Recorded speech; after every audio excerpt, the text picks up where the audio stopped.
Good morning, kids. This is Grandma Freeman, and I am still working on this dress. Here's a picture of the dress right here. It's the B, view B. I have already made this dress a long time ago, and I'm going to give this a try. And so at this point, I'm on step 2, collar and facing. Now, this is quite a lengthy step right here. It goes all the way over to doing the side seams on the bodice. Okay, right here, the collar, we start with collar, and we sew the inner facing to the collar back, the part that doesn't show. And then we baste that on. You can use the machine basting stitch, or you can do it by hand, whichever you prefer. And then we pin the collar facing to the collar, and with right sides together, we stitch along the notched, the unnotched edge. It says un over here, unnotched edge. And then when you have that, you can use a 2.5 or 2. On my machine, that's the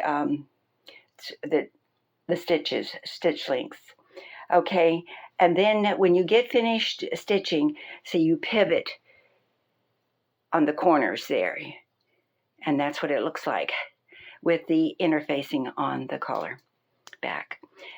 Then this part right here is to grade the seam allowance by cutting to graduated widths and interfacing close to the stitching.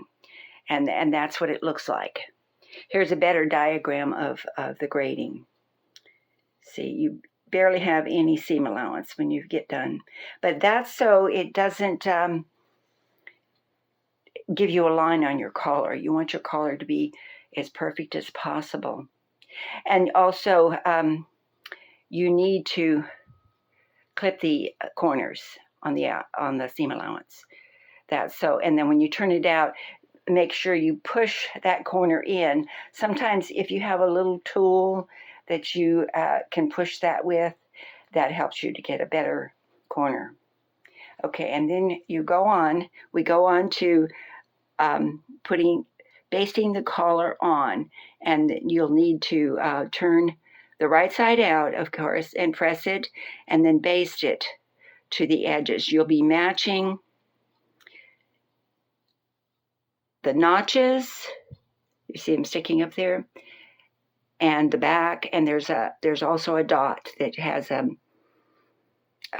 tailor's marking, a tailor's stitch. So you'll be matching your markings, dot, let's see, I think they say it here. Okay, when you do it, you do the right side together. You pin it on to your bodice, and then you match it up. I always start at the notches, and then I do where the tailor tack is, and then match the back up, and then you baste it on. I use the machine baste, but you can do it by hand if you want to be really careful to get it just perfect. And then you put the inner facing on the facing. You can either sew it on by hand or machine baste it on. And when that's done, you do both. There's 2. And then when that's done, you pin, you can see it right here, pin the yoke. That would be, pin the yoke. There's already one side of the yoke on here. The other one that you have, you'll pin it, matching the markings with the collar or the front curves there together, and you'll pin it right sides together. So, but this shows the wrong side here, and you can see where it's sewn together, and then you stitch that together. Just go ahead and sew that on. And then when you get done with that part, you turn up that remaining edge where that other notch is 5/8 of an inch and press it with your iron on your ironing board. And the same thing with the back, 5/8 inch, 5/8 inch.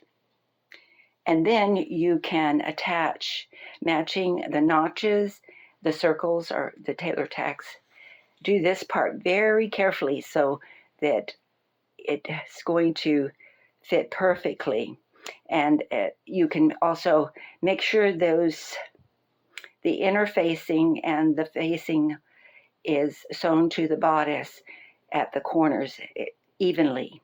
I start there usually. Actually, I usually start at the notch and make sure that that matches up with the front corners there. And then the dots, and then the back. Pin it, and then you need to baste it by hand. You need to make sure that that is as perfect as you can so that it hangs right. And then after it's basted, you can go ahead and sew it and be sure to grade it. That's a very important part of getting that facing and the collar on your garment, on your bodice. And then coming down, then you turn it right side or the facing inside and you press it. And then you baste the front lower edge. See the basting there. You can do that by the machine or by hand and make sure it's nice and even at the bottom. And get it, when you press it, you'll get that flat. And you get to see how the corners come out to a perfect point. And then the next step would be to hand sew the pressed under edges of the yoke facing over the seams. And then baste the armhole edges after you do the hand sewing. And you do that with a slip stitch. And I don't know if you can see it. It's just you're basting that bodice to the yoke. And then that finishes it. There'll be no seams showing at that point. And you can see the stitches where you can hand baste that armhole to the, there's two sides. There are two facings, the front and the back. And you baste that together. Machine or by hand. By hand is probably easier. And so that's where I'm at right now. I went ahead, let me show you here. I went ahead and I put the collar and the facing on. And I have that all sewn together. Now that's as far as I got. Now I pinned the front together so you can get an idea how that's going to look. And I also pinned the facing on, or the yoke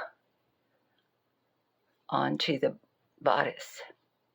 And in the front also, that's just pinned on. That's the next step I have to do, is to hand stitch, slip stitch the inner facing of the yoke on to the bodice. And I think that turned out pretty well. And go slow. If you're sewing a dress, go slow, follow your directions on your pattern, unless you're a professional and you do a different way. I don't know how that is. So that's where I'm at right now. And then after that step, the final portion of the step 2 is to sew the back and front sides together. And you can see how that is. Matching notches, you can pin it top to bottom and then sew it. But instead of sewing it with the raw edges showing like that, I think I'm going to do a French seam.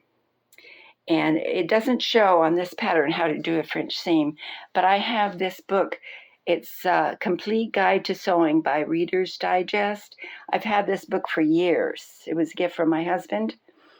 And I have already found the page where that's at, and it's not that complicated, but I think I would like to show you during my next video how that's done, and so that you can get an idea of a French seam. I'm not sure about this fabric. It's a cotton, but I think it's a polyester cotton. It doesn't seem to wrinkle easy, and it's lightweight. So I'm going to check my this book and see if they recommend working with cotton, making a French seam. Well, so kids, that's where I'm at right now, and I think it's pretty early in the morning. It's only 9:30, so I think I'm going to have time to get the yoke hand stitched onto the bodice in the back. On the inside, it's already sewn together on the outside, and these are just pins here to show how it looks when it's buttoned up. Thanks for watching. Please like and subscribe. Have a wonderful day. Bye now.